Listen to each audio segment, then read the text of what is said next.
오늘 우리에게 주시는 하나님의 말씀은 로마서 9장 1절부터 13절까지입니다. 신약성경 251페이지 혹은 252페이지가 되겠습니다. 내가 그리스도 안에서 참말을 하고 거짓말을 아니하노라. 나에게 큰 근심이 있는 것과 마음에 그치지 않는 고통이 있는 것을 내 양심이 성령 안에서 나와 더불어 증언하노니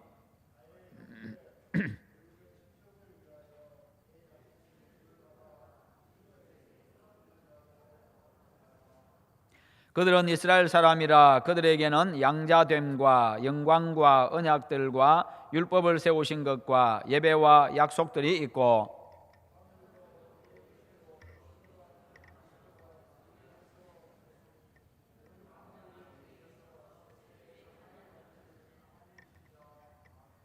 그러나 하나님의 말씀이 폐하여진 것 같지 않도다. 이스라엘에게서 난 그들이 다 이스라엘이 아니요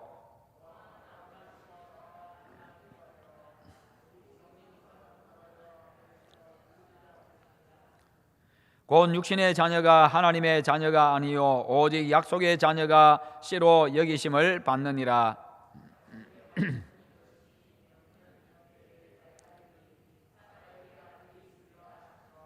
그뿐 아니라 또한 리브가가 우리 조상 이삭 한 사람으로 말미암아 임신하였는데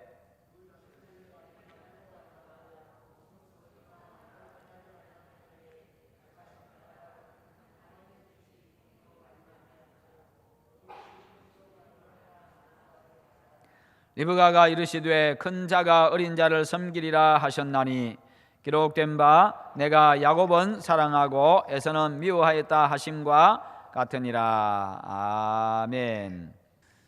오늘 말씀의 제목은요, 영혼 구원의 열정을 회복하자입니다. 영혼 구원의 열정을 회복하자. 우리는 수많은 사람들을 보면서 살아갑니다. 그런데 사람을 볼 때에 어떤 관점에서 어떤 마음으로 보느냐에 따라서 사람들을 생각하는 마음과 그리고 대하는 자세가 달라집니다. 여러분들은 어떤 마음, 어떤 눈으로 사람들을 보십니까? 이겨야 할 싸움의 대상으로 보십니까? 아니면 내 것을 빼앗아가는 적으로 보십니까? 밟고 올라서야 될 경쟁자들로 보십니까? 그렇다면 사람들과 만남이 언제나 부담스럽게 되고 또 사람들과의 만남 가운데서 서로 경계심을 갖게 됩니다. 나와 경쟁 상대라고 생각되면요, 없어졌으면 좋겠다고 또 생각을 합니다. 그러나 사람을 하나님의 형상으로 볼 때에 사람을 귀하게 여기게 되고요, 존중하게 됩니다. 그리고 사람을 죄인의 관점에서 볼 때에 회복되어야 될 존재로 보게 되고요, 그리고 안타깝게 보게 되고 회복을 위해서 노력하게 됩니다. 그리고 이런 자의 관점에서 바라볼 때는 불쌍하게 보고요, 어떻게든지 찾기 위해서 힘쓰게 되는 것입니다. 이것이 바로 성도들이 세상을 보는 눈이 되어져야 합니다. 아무리 많은 권세와 지위와 돈이 있다고 할지라도요, 사람은 누구나 예수 그리스도의 십자가가 필요한 존재입니다. 그런 관점으로 사람을 보아야 그들에게 예수 그리스도의 십자가 구원을 전하게 됩니다. 아무리 많은 것을 가졌다고 할지라도 예수 그리스도의 십자가를 붙들지 아니하면 지옥 자식이 될 수밖에 없다는 그런 눈으로 세상을 바라보는 것이 성도의 본연이요 성도의 자세입니다. 바울은 어땠습니까? 세상의 모든 것을 소유한 왕 앞에서 이렇게 외치고 있습니다. 아그리빠 왕이여, 말이 적으나 많으나 당신뿐 아니라 오늘 내 말을 듣는 모든 사람도 다 이렇게 결박된 것 외에는 나와 같이 되기를 하나님께 원하나이다. 이렇게 로마의 왕 앞에서 이렇게 외치고 있습니다. 다시 말해서요, 내가 원하는 것은 당신의 권세도 아닙니다. 내가 당신의 권세, 그 왕의 권세를 부러워하는 것도 아니고 그것을 원하는 것도 아닙니다. 당신의 지위도 아니고요, 당신이 누리는 그런 부귀영화도 아닙니다. 이렇게 결박당한 것 외에는 당신들 모두가 다 나처럼 예수 믿고 구원받기를 원합니다. 그렇게 지금 외치고 있는 겁니다. 당신들도 나처럼 예수 믿고 예수님을 위해서 그리고 복음을 위해서 쓰임받는 복음의 일꾼이 되기를 원합니다. 내가 그것 때문에 이렇게 행복합니다 라고 그렇게 외치고 있는 겁니다. 바울은 그것을 너무나도 확신했고요, 복음 안에 생명과 기쁨을 누리고 있었기 때문입니다. 복음 안에 생명이 있습니다. 복음 안에 기쁨이 있습니다. 복음 안에 평강이 있습니다. 복음 안에 자유가 있습니다. 복음 안에 화평이 있습니다. 그래서 이 바울은요, 복음 안에서 그 모든 것들을 다 누리고 있기 때문에 자신이 어떤 형편에 처하든지 관계없이 그는요, 그 안에서 기쁨을 누렸고요, 자유를 누렸고, 그리고 그 복음을 사람들에게 자신 있게 전할 수 있었습니다. 비록 복음 전하다가 죄수의 신분이 되어져서 결박되어 있지만은 그럼에도 불구하고 그렇게 당당할 수가 있었던 겁니다. 이것이 모든 성도들의 고백이어야 합니다. 그리스도인으로서, 그리고 복음 전파자로서 이 정도의 긍지와 자부심을 가지고 우리는 살아가야 하고요, 이 정도의 긍지와 자부심을 가지고 복음을 전해야 합니다. 성도 여러분, 세상에 예수 그리스도의 구속의 은혜가 필요 없는 사람은 아무도 없습니다. 예수 그리스도의 구속의 은혜 없이 구원받을 수 있는 사람이 아무도 없습니다. 예수 그리스도 없이 죄 사함 받고 구원받는 길 자체가 없습니다. 내가 곧 길이요 진리요 생명이니 나로 말미암지 않고는 아버지께로 올 자가 없느니라. 저나 사람 중에 구원받을 만한 다른 이름을 주신 일이 없음이라 분명하게 말씀하고 있습니다.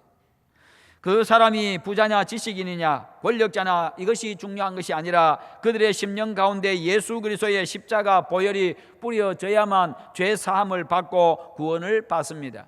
우리는 이 믿음을 가지고 예수 그리스도의 십자가 보혈을 전하는 자가 되어야 합니다. 우리는 사람을 볼 때 그 사람이 아니라 속 사람을 봐야 합니다. 속 사람이 성령으로 말미암아 변화되지 아니하고 그 속에 예수 그리스도에 대한 믿음이 없는 사람은 육체는 살았으나 영혼은 죽은 자입니다. 이와 같이 인간의 비참한 영적 실상을 아는 사람은 그들을 향해서 예수 믿으라고, 예수 믿고 영원한 생명 얻으라고, 예수 믿고 구원받으라고 그렇게 부르짖을 수밖에 없는 겁니다. 바울은요, 이방인을 구원하기 위해서 예수님의 부름을 받은 사도입니다. 바울은 그것을 대단히 영광스럽게 생각했습니다. 거기에 근거한 그의 자부심은 대단했지요. 디모데전서 1장 12절에 보면 나를 충성스럽게 여겨서 직분을 맡기셨다, 그렇게 이야기를 하고 있습니다. 그러면서 감격하고 있습니다. 나 같은 존재를 충성스럽게 여겨가지고 직분을 맡기셨다. 하나님께서 나에게 직분을 맡기셨다. 그러니까 그 직분이 너무나도 소중하고 너무나도 감사하다는 것입니다. 내가 무엇이기에 나에게 그와 같은 엄청난 직분을 맡기셨는가? 생명 살리는 직분을 맡기셨는가? 이방인을 살리는 그 직분을 나에게 맡기셨는가? 내가 무엇이기에 나를 불러서 당신의 제자를 삼아주셨는가? 그런데 이 영광스러운 직분을 받은 바울에게는요, 큰 아픔이 있었습니다. 그런 이방인들을 구원하기 위해서 돌아다니면서 복음을 전했습니다. 그런데 그 속에는 큰 아픔이 있었습니다. 그것은 자기의 형제가 예수님을 믿지 않는다는 것이었습니다. 내가 이렇게 다른 사람을 구원하기 위해서 복음 전하기 위해서 다니고 있는데 내 형제가 아직도 여전히 예수님을 믿지 아니하고 그들이 구원받지 못했다. 이것이 자신에게 가장 큰 아픔이었습니다.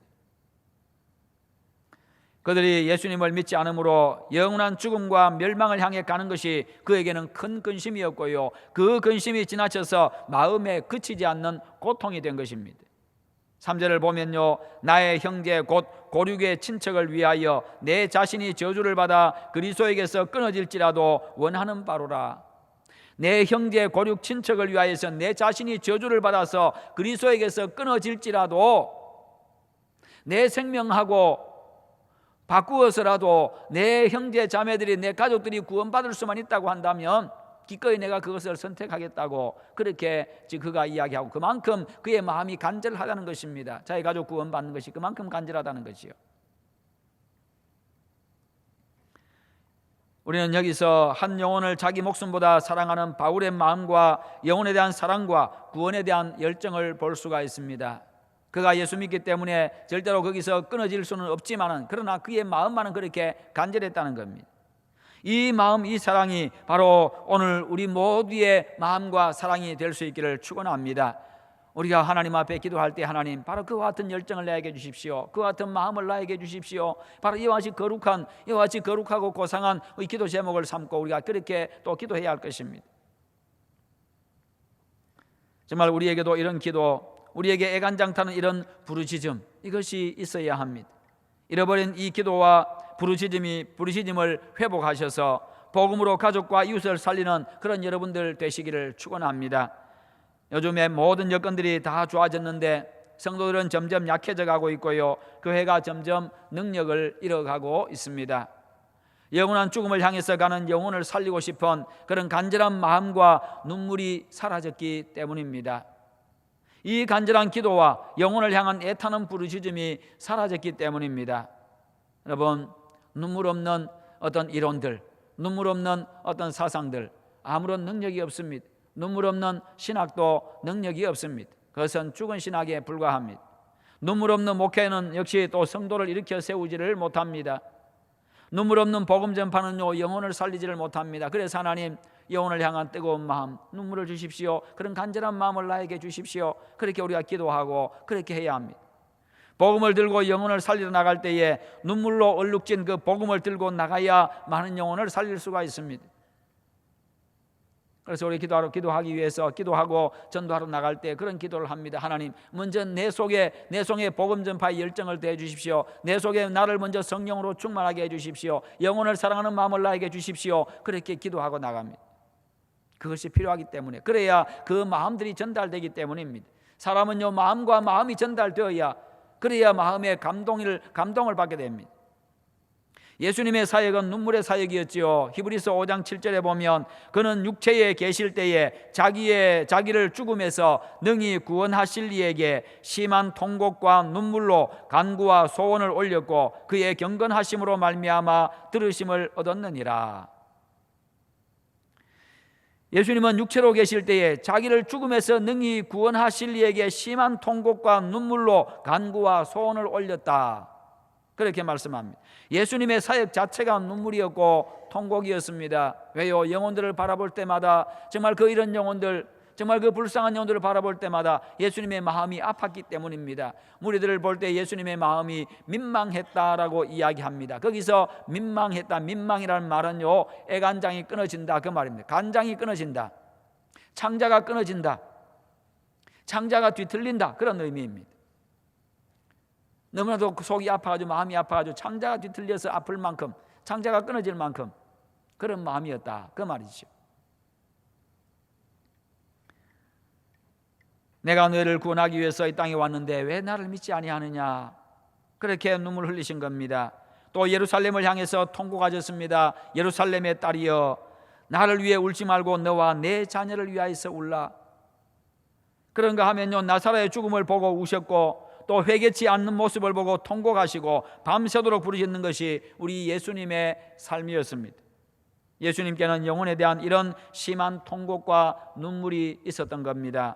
왜요? 예수님은 바로 그런 우리들을 구원하기 위해서 오셨기 때문에, 그런 우리들을 구원하시기 위해서 당신의 목숨을 내놓아야 하셨기 때문에 그렇게 그들을 바라볼 때마다 안타까우셨고 마음이 아팠던 겁니다. 그것이 당신의 눈물이 되었습니다.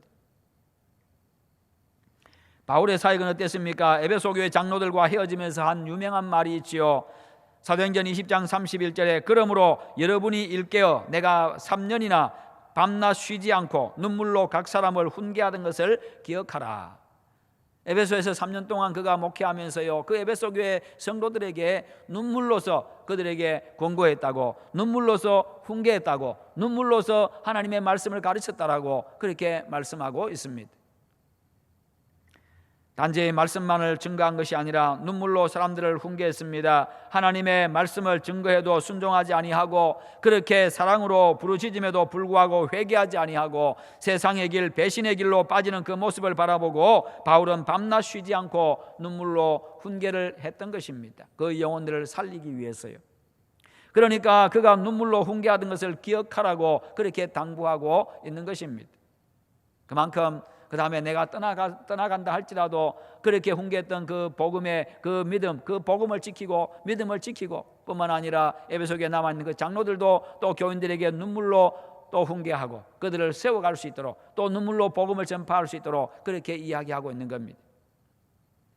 여러분, 아무리 변화되지 않을 것 같은 사람도요, 눈물에는 넘어갑니다. 눈물은 감당할 수가 없습니다. 사람은요, 눈물을 보면 약해지게 되어 있습니다.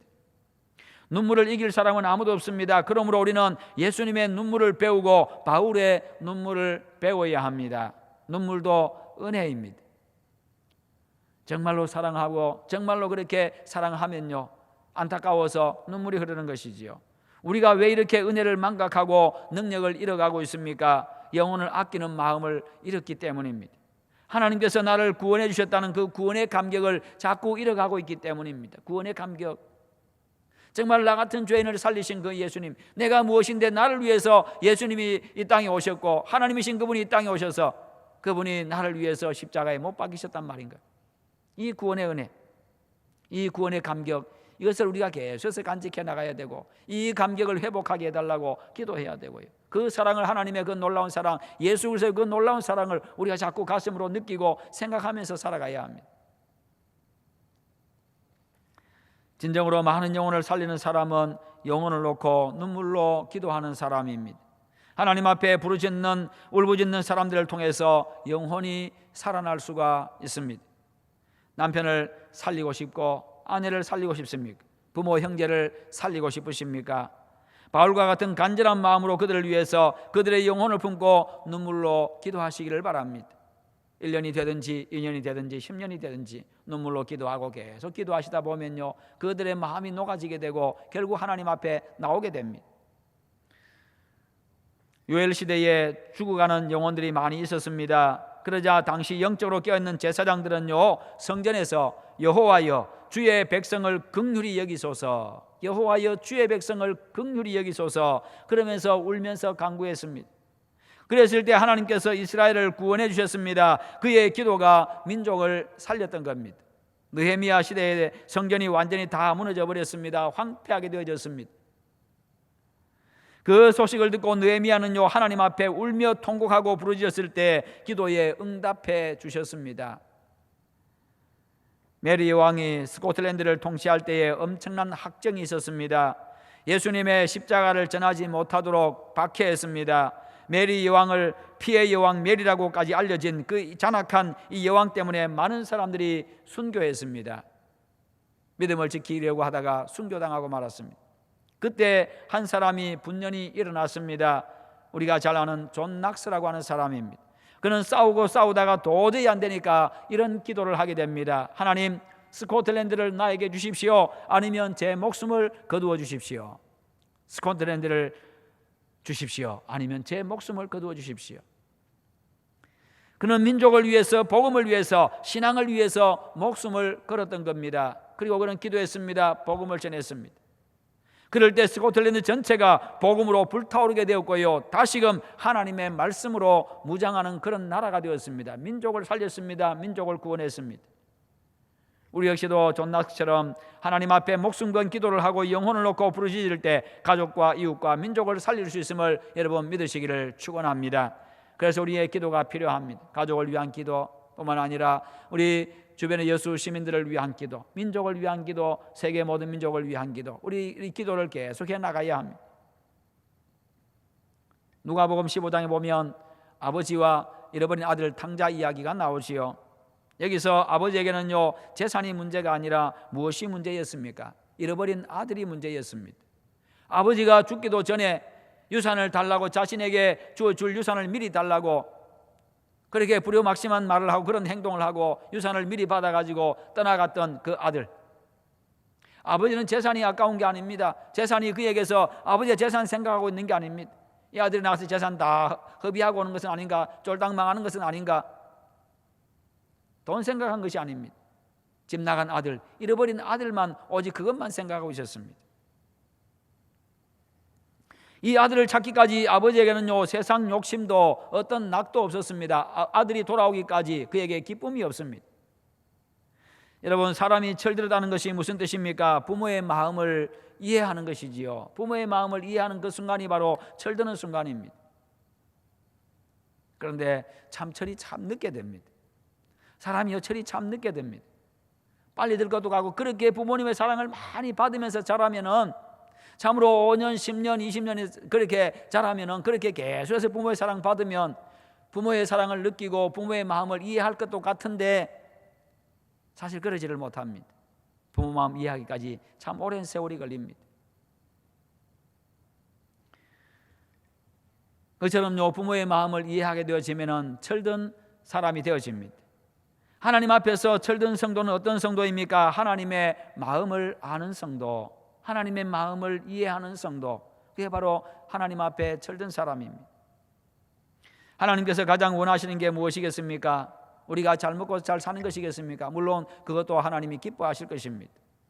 세상에 죽어가는 영혼들 한 영혼이라도 더 구원하는 일을 위해서 우리를 부르셨기 때문에 이 아버지의 심정을 이해할 때에 우리에게 은총을 더하시고 착하고 충성된 종이라고 인정해 주실 것입니다. 하나님의 아픔을 아십니까? 이런 자식을 찾기까지 그 어떤 것도 위로가 되지 않는 그 하나님의 아픔을 우리는 알아야 합니다. 이 아픔을 안다면 눈물과 통곡으로 죽어가는 영혼들을 위해서 우리는 기도해야 하고 복음을 전해야 합니다. 부활하신 주님께서 베드로에게 찾아오셔가지고 제일 먼저 무슨 말씀하셨습니까? 내가 나를 사랑하느냐 였습니다. 내가 나를 사랑하느냐. 이에 베드로가 말합니다. 내가 주를 사랑하는 줄 주께서 아십니다. 이렇게 대답했을 때 예수님은 내 양을 먹이라, 내 양을 치라 라고 했습니다. 오늘 우리에게도 마찬가지입니다. 내가 나를 사랑하느냐라고 물으십니다. 그때 내가 주님 사랑합니다라고 대답하면요, 내 양을 먹이라, 내 양을 죽음에서 건지라 라고 그렇게 말씀하실 것입니다. 이것이 바로 우리 주님께서 하나님이신 그분께서 이 땅에 오신 목적이고, 이것이 바로 십자가에서 당신의 목숨을 내어놓으신 그 목적이기 때문입니다. 하나님은요, 그러기 위해서, 그 영혼들 위해서, 그 죄인들을 위해서 당신의 아들을 그렇게 희생하셨습니다. 우리가 그 마음을 알게 될 때에, 그 하나님 아버지의 나를 향한 그 사랑을 알게 될 때, 나를 향한 사랑뿐만 아니라 지구상에 있는 모든 영혼을 향한 하나님의 그 사랑은 동일합니다.